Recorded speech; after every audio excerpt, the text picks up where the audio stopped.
एक तरफ रसा की सेना, दोनों का चल रहा युद्ध केवल इसलिए रुका कि मोदी जी ने दोनों के राष्ट्रपति को फोन करके कहा कि मेरे 10,000 लोगों को यहां से निकालना है। तो उन्होंने कहा साहब जिधर भारत का झंडा लगा होगा हम लोग उन पर गोली नहीं चलाएंगे। अब वहां से गाड़ियों का काफिला लग रहा है जिसपे भारत का झंडा है, तिरंगा सर पर लिपटा हुआ है और जोर से चिल्लाते हुए भारत माता की जय जय निकल रहे हैं। तो हम जानते हो क्या हुआ, वो शक्तिशाली देश अमेरिका के लोग भी भारत की गाड़ियों पर आकर भारत माता की जय बोल रहे थे। ये पाकिस्तानी बचाने के लिए अपने को भारत माता की जय बोलने के लिए मजबूर हुए और भारत की गाड़ियों पर बैठकर अपने को बचा कर आए। ये बदला हुआ हिंदुस्तान है जिसमें 4 जातियां मोदी जी ने कही है। एक है गरीबी, सबसे बड़ी जात, दूसरी है युवा, तीसरी जात का नाम है महिला और चौथी जात का नाम है वो है किसान। ये 4 जातियां हैं जिनके लिए काम करना है। ये अगड़ा, पिछड़ा, अनुसूचित, दलित, सवर्ण, समान नहीं, ये बांटने वाले नहीं, ये काटो डांटो बांटो छाटो और अलग करो। ये अंग्रेजों की नीति को चलाने वाले ये सपा, बसपा, माकपा, भाकपा, कांग्रेस, आप, पाप जितने दल थे, ये लोग केवल अलग करने वाले लोगों में से थे और एक करने वाला कोई था तो मोदी जी थे। मैंने ये बातें इसलिए कही कि कोई चुनावी सभा नहीं है। आप लोग तो उन्होंने मुझसे कहा कि आपको चाय पीना है, तो मैंने कहा वैसे जा रहा हूं, कोई कार्यक्रम का स्वागत मत करना क्योंकि हम लोग एक शोक के कार्यक्रम में जा रहे हैं, रुका नहीं, बस केवल चाय पीना है।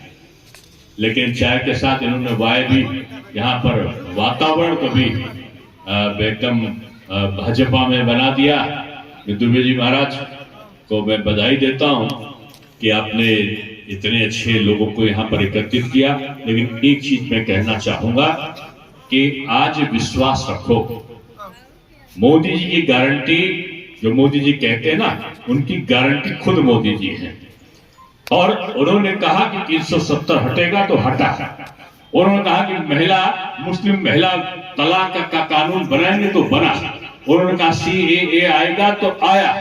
उन्होंने कहा कि हम श्री राम जन्मभूमि मंदिर का निर्माण करेंगे तो करेंगे। अब रामलला हम आ गए और मंदिर यही बना गए।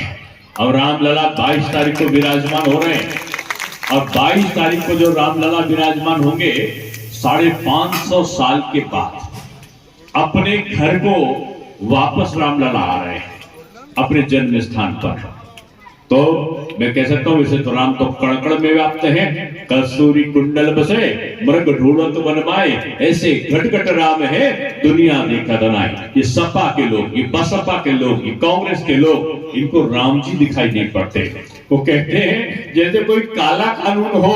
और कल कांग्रेस के अध्यक्ष कह रहे हैं अगर कोई जाना चाहे तो चला जाए, यानी आपने रोक लगा रखी थी, कल रोक को रोका। कभी कहते तो निमंत्रण नहीं मिला। अरे जब रामलला के बारे में सुप्रीम कोर्ट ने कह दिया, 2 साल हो गए, सोनिया जी नहीं आई, राहुल जी और प्रियंका जी पूरे हिंदुस्तान में, पूरी दुनिया में मंडराते रहे, घूमते रहे, नहीं आए। अखिलेश जी, डिंपल जी, शिवपाल जी, मायावती जी, ये ममता जी, ये लालू जी और ये तेजस्वी जी, ये करुणाकरण का लड़का तो आएगा ही नहीं, उसके लड़के का लड़का नहीं आएगा, क्योंकि उसको तो सनातन को समाप्त करना है। सनातन को समाप्त करने वाले लोग, ये कांग्रेस के नेतृत्व में इनका जमावड़ा हो रहा है।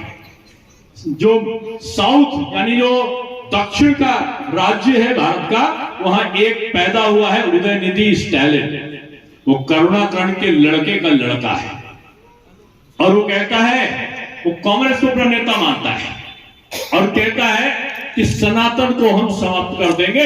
ये डेंगू है, ये मलेरिया है, ये कोरोना है। और उन्होंने अपना दूसरा प्रवक्ता कांग्रेस ने समाजवादी पार्टी के एक बड़े नेता को तैयार किया है, वो राष्ट्रीय महासचिव है। वो कहते हैं ये रामचरितमानस पर प्रतिबंध लगा दो, माता लक्ष्मी के बारे में अपशब्दों का प्रयोग, राम है नहीं और तो और ये हिंदू धर्म धोखा है। अरे हिंदू धर्म धोखा है तो आदरणीय अखिलेश जी, आपने अपने नामांकन पत्र में लिखा है, आपके पार्टी का राष्ट्रीय महासचिव कहता है हिंदू धर्म धोखा है। और अगर हिंदू धर्म धोखा है तो आपने अपने नामांकन पत्र में लिखा है, जहां धर्म का नाम लिखा है वहां हिंदू लिखा है। आदरणीय डिंपल जी ने भी लिखा है हिंदू लिखा है। आप उसको काट दो और जो हो आप उसको लिख दो। राहुल जी, आप तो हिंदू धर्म धोखा है वालों के साथ में हो, तो अपना धर्म भी असली वाला बता दो।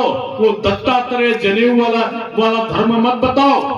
आप बताओ जो भी धर्म हो, आपका धर्म से कोई मनाही बीजेपी के लोगों को नहीं होती। लेकिन अगर आप सहमत नहीं हो तो ऐसा कहने वालों के खिलाफ आपने कार्रवाई क्यों नहीं